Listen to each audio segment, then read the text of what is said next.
Hi friends, మనమైతే ఈ వీడియోలో GDS to MTS postman PA or SA departmental ప్రమోషన్స్కి ఏంటి ప్రాసెస్ అనేది అయితే మనం ఈ వీడియోలో తెలుసుకుందాం.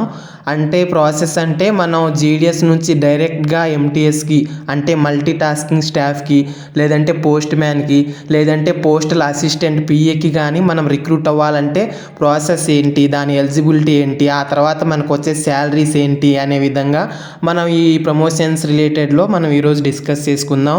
మీరైతే అందరూ కూడా ఈ మన వీడియోస్ని లైక్ చేస్తున్నారని నేను అనుకుంటున్నాను.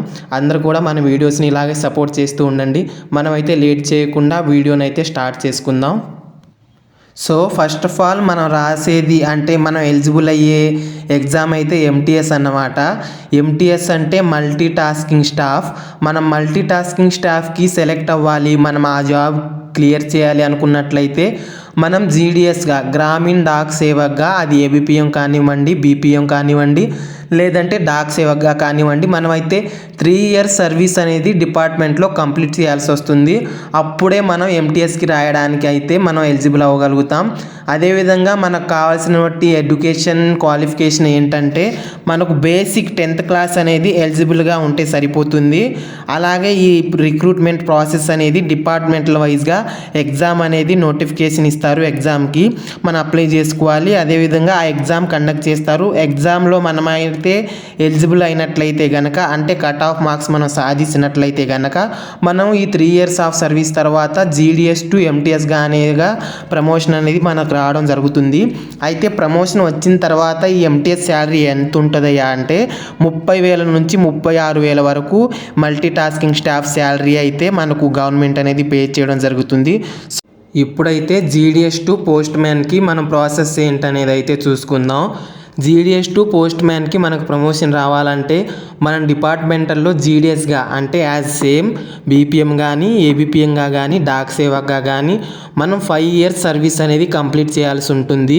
అదేవిధంగా మనకు ఎడ్యుకేషన్ క్వాలిఫికేషన్ అనేది 10th క్లాస్ అనేది మస్ట్ అండ్ షుడ్గా ఉండాలి. దాంతోపాటు మనకు ఎగ్జామ్ అనేది డిపార్ట్మెంటల్ వైజ్గా కండక్ట్ చేసి మనల్ని సెలెక్ట్ చేయడం జరుగుతుంది.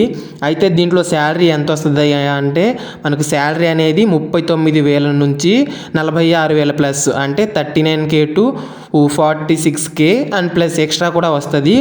అంటే 39,000 నుంచి 46,000 మధ్యలో కానీ లేదంటే 46,000 కంటే ఎక్కువ కానీ మనకి శాలరీ అనేది పోస్ట్ మ్యాన్కి రావడం జరుగుతుంది.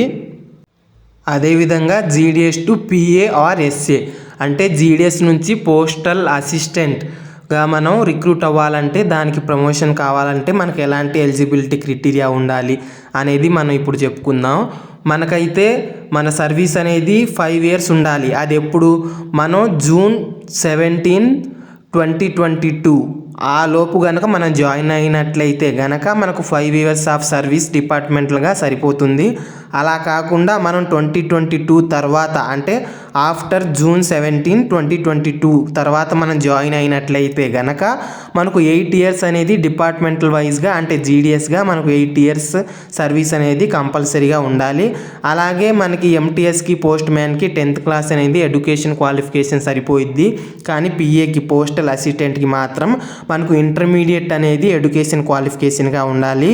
అదేవిధంగా మనకి వీటన్నిటిలో కంప్యూటర్ నాలెడ్జ్ అనేది తప్పనిసరిగా ఉండడం అనేది మనకు ఎలిజిబిలిటీగా ఉండాలి. అదేవిధంగా మనకు పోస్టల్ అసిస్టెంట్కి శాలరీ అయితే 49,000 నుంచి 53,000 లేదంటే 53,000 కంటే ఎక్కువగా వస్తుంది. ఇదైతే వీటి శాలరీసు, అదేవిధంగా వీటి ఎలిజిబిలిటీ క్రైటీరియా, అదేవిధంగా మనకు ఎలా రిక్రూట్ చేసుకుంటారు అనే ప్రాసెస్.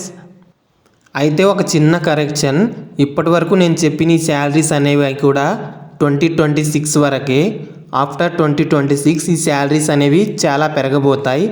అంటే 8th పే కమిషన్ వస్తుంది కాబట్టి ఇప్పుడు నేను చెప్పిన శాలరీస్కి ఒక 20,000-25,000 అనేది ఇంక్రీజ్ అవ్వడం జరుగుతుంది.